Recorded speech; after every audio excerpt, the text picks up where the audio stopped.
Hello everyone, welcome to my channel Riya blog চ্যানেলে তোমাদের অনেক স্বাগত। তোমরা কেমন আছো? নিশ্চয়ই অনেক ভালো আছো। আমিও ভালো আছি, তোমাদের ভীষণ ভালোবাসায়। দেখো, শীতকাল মানেই তো কড়াইশুঁটির কচুরি তো মানে প্রায় সবাইদের হয়েই গেছে। দেখো, এবার আজকে বাড়িতে বানিয়েছিলাম কড়াইশুঁটির কচুরি আর আলুর দম, সেটারই ভিডিও তোমাদের সাথে শেয়ার করছি। ভিডিওটা একটু প্রবলেম হচ্ছে। দেখো, কড়াইশুঁটি ছাড়ানো হয়ে গেছে। কার কার কড়াইশুঁটির কচুরি খেতে পছন্দ অবশ্যই কমেন্ট করে জানাও, আর কার কার বাড়িতে বানিয়েছো সেটাও কমেন্ট করে জানাও। দেখো, ছাড়ানো হয়ে গিয়েছে। এবার কড়াইশুঁটিতে কাঁচা লঙ্কা আর আদা দিয়ে দিয়েছি, দিয়ে এটা একটু গরম জলে ভাপিয়ে নেব। ভাপিয়ে নিলে যে কাঁচা গন্ধটা সেটা থাকবে না, ওই জন্য ভালো করে ভাপিয়ে নেব। তোমরা 1 মিনিট 2 মিনিট ভালোভাবে সিদ্ধ হয়ে গেলে নামিয়ে নেবে। দিয়ে ঠান্ডা হয়ে গেলে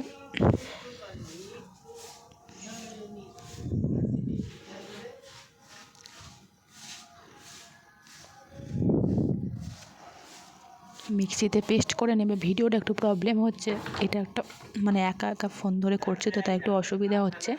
দেখো, পেস্টটা হয়ে গেছে। তোমরা আদা কাঁচা লঙ্কা আলাদাও পেস্ট করতে পারো, আবার ওর সঙ্গে একসঙ্গেও পেস্ট করা যায়। এবার মা ময়দাটা মাখিয়ে নিচ্ছে।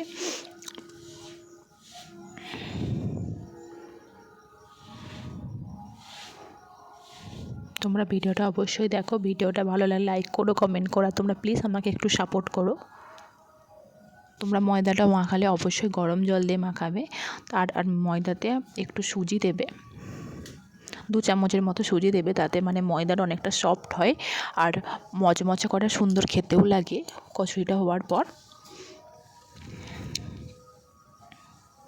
এবার আলুর দমের জন্য আমরা মানে বাড়িতে দেখো ময়দাটা হয়ে গেছে আলুর দমের জন্য। কিন্তু শীতকাল মানেই তো গোটা আলু তো মানে বাড়িতে ছিল না, তাই এমনি আলু দিয়েই আলুর দম হয়েছে। দেখো, কড়াইতে তেল দিয়ে দিয়েছি। কড়াইতে তেলটা গরম হলে একটু কালো জিরে ফোড়ন দিয়ে দেবো।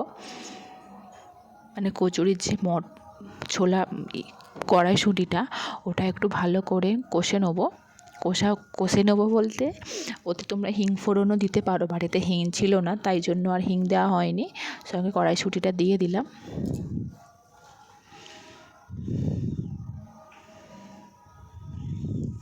দিয়ে কড়াইশুঁটির ওপরে একটু লবণ দেব।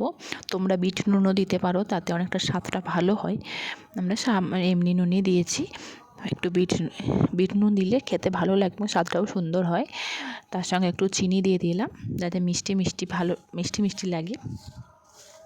তোমরা বাড়িতে অবশ্যই ট্রাই করে দেখো, খুবই ভালো লাগবে।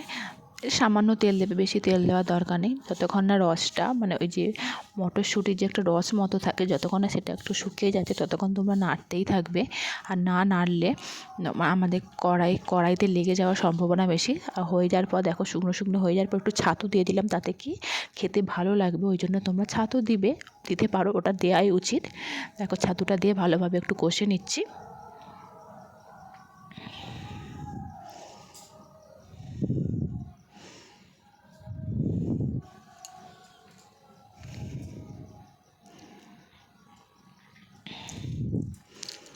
দেখো, ছাতুটা দেওয়ার পর ভালোভাবে কষে নেওয়ার পর নামিয়ে নিয়েছি। এবার ময়দাটা মাখানো হয়ে গেছে, এবার মালচি কাটছে। দেখো, এবার তোমরা নামিয়ে নেওয়ার পর দেখো কতটা মানে শুকনো লাগছে। আর ওটা মানে নামানোর পর একটু হাত দিয়ে দেখবে যাতে রসটা হয়ে যায়, শুকনো হয়ে যায়। এবার কড়াইতে তেল দিয়ে আলুটা ভালোভাবে নেড়ে নিচ্ছি। সঙ্গে একটু হলুদ আর লবণ দিয়ে দিয়েছি। দেখো কতটা সুন্দর মানে ভাজাভাবে নাড়া হয়ে গেছে। এবার সেদ্ধ করার জন্য জল অ্যাড করছি। তোমরা অবশ্যই গরম জল দেবে। তোমরা ঠান্ডা জলও দিতে পারো, গরম জল দিলে জিনিসটা ভালো লাগবে স্বাদের জন্য, তাড়াতাড়ি ফুটেও যাবে।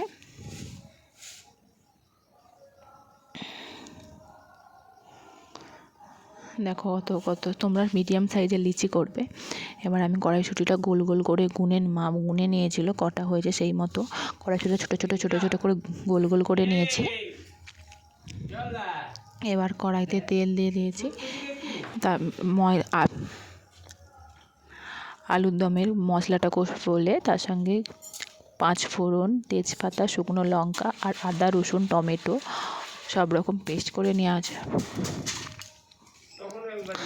দিয়ে ভালোভাবে কষে নিয়েছি। এবার দেখো পুর করা হচ্ছে, তোমরা ভেতরটা পুরটা করে একটু ভালোভাবে আবার গোল করে পাকিয়ে নেবে, তাতে কি মানে এটা জিনিসটা মানে করার সময় ফাটবে না বা চারধারে বাইরেও বেরিয়ে যাবে না। দেখো আলুর দমটা হয়ে গেছে, কতটা সুন্দর লোভনীয়ভাবে আলুর দমটা খেতে লাগবে। তোমরা বাড়িতে অবশ্যই ট্রাই করে দেখো, সমস্ত মশলা পেস্ট করে নেবে, তাতে কি একটু গাঢ় গাঢ় হয়। সঙ্গে ধনেপাতা, এখন শীতকাল মানেই তো ধনেপাতা, ধনেপাতাটা ওর ওপরে দিয়ে দিচ্ছি। একটু গরম মশলা ছড়িয়ে নিয়েছে। দেখো মানে ওটা ভাজার সময় ভিডিও করা হয়নি, ছেলে উঠে পড়েছিল। হওয়ার পর দেখো কত সুন্দর লাগছে। ভিডিওটা ভালো লাগলে লাইক করো, কমেন্ট করো আর শেয়ার করো। দেখো কত সুন্দর লাগছে। তোমরা কে কে বাড়িতে বানিয়েছো অবশ্যই কমেন্ট করে জানাও, আর আমার ভিডিওটা লাইক করো, কমেন্ট করো আর আমাকে সাপোর্ট করো। Thanks for watching, by.